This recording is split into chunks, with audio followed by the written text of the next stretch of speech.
programming and robotics and engineering can all seem like hobbies.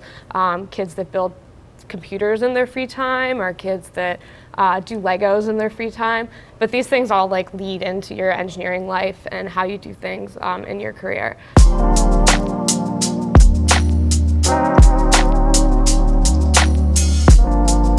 It's not the adversity that you run into, it's how you deal with it. It's how you think your way through it. You gotta have the passion, you gotta have the desire, the will to get the job done. Hi, I'm Abby Sydnes. I was electrical and computer engineering. I graduated in 2017. I currently work for Comcast as a senior product manager for our platforms team. Hey, I'm John Helferty. I'm actually not only a faculty member, but an alumni, class of '83. After a stint in grad school and a little stint with NASA, I ended up back as a faculty member in 1986 at Temple University. I'm currently an associate professor of electrical and computer engineering for 36 years now. I've been super lucky to have a whole bunch of mentors in my life. My parents, starting first. My parents are both engineers, one by trade, one not by trade. But they really have like pushed me to be involved in STEM. And then I went into high school. I had an awesome math teacher as well as engineering teacher, Mr. Delaney, who is currently a great friend of mine, just like Dr. Helferty, who helped me with my robotics career in high school, competing in competition robotics there. I then was in Dr. Helferty's summer robotics program. Again, awesome opportunity to do programming and engineering and try and figure out all these problems and solve things. And then I enrolled here at Temple. Also in engineering, love STEM, love math, love science, worked on all these awesome robots behind here. And it was just, you just love all these solving of problems and trying to figure things out. And I just continue to be here and continue to do engineering and continue to love it. If I remember correctly, that was in Kennedy Space Center in 2016 with you? I believe so. So like I said, I mentor for robotics currently. I've done it for a number of years. I worked at Dr. Helferty's summer robotics program as well after doing that. And I think just watching kids, their like face just lights up. You know, you make a robot go in a perfectly straight line. That sounds so easy, but in reality, it's not always the easiest thing in the world. And so just being able to experience that myself and also watching kids do it, it's an incredible moment. Oh, you know, it's like solving a puzzle. Like, it seems like a hobby or an activity, and programming and robotics and engineering can all seem like hobbies. Kids that build computers in their free time, or kids that do Legos in their free time. But these things all like lead into your engineering life and how you do things in your career. I had this great physics teacher. I went to a Catholic parochial high school, and they had Marinus' brother Leahy.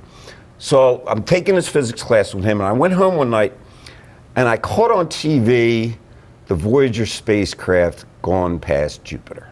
They had it on TV, and I'm like, wow, that is awesome. So I go in and I see Brother Leahy the next day. I said, I want to go where they build that and make that work. Chuckles. Says, okay, well, you're going to need a degree in engineering or science or do something. And I said, okay, and that's where I literally started my engineering path, and it was due to him. So I go get the degree, send a resume off to the Jet Propulsion Lab, because that's where I wanted to go. And then I get a letter to my house, California Institute of Technology, Jet Propulsion Lab.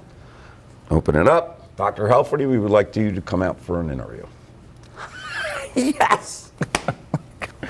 So I'm there, and what am I working on? We got this mission that's coming up that's going to go to Jupiter called Galileo.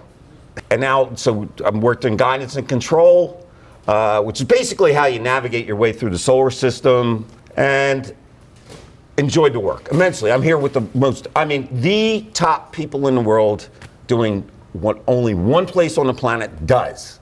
I made it to the Jet Propulsion Lab where they built the Voyager. And Brother Leahy was off one summer, and he has a brother who flies airlines.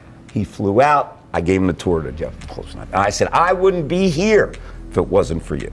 I mean, I wouldn't be here and have this beautiful quality of life with great students and alumni like Abby here if it wasn't for that one teacher and that one NASA moment that turned my life on.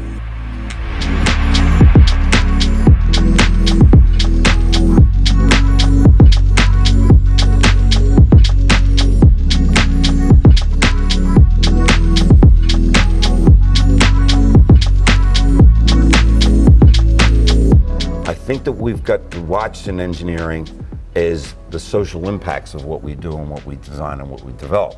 You know, this whole thing of AI and autonomy in the next 50 years is a game changer, big time game changer. And socially, you got to look at what's happening with this, and we need to maybe regulate it a little bit.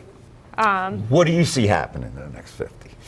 I think just better perspective, whether that means you're male or female, black, white, Asian, and like listening to what everybody actually wants and needs, and trying to figure out how that like flows into things that we can solve as engineers.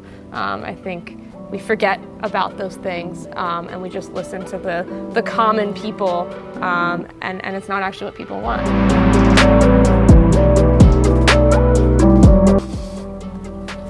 Really?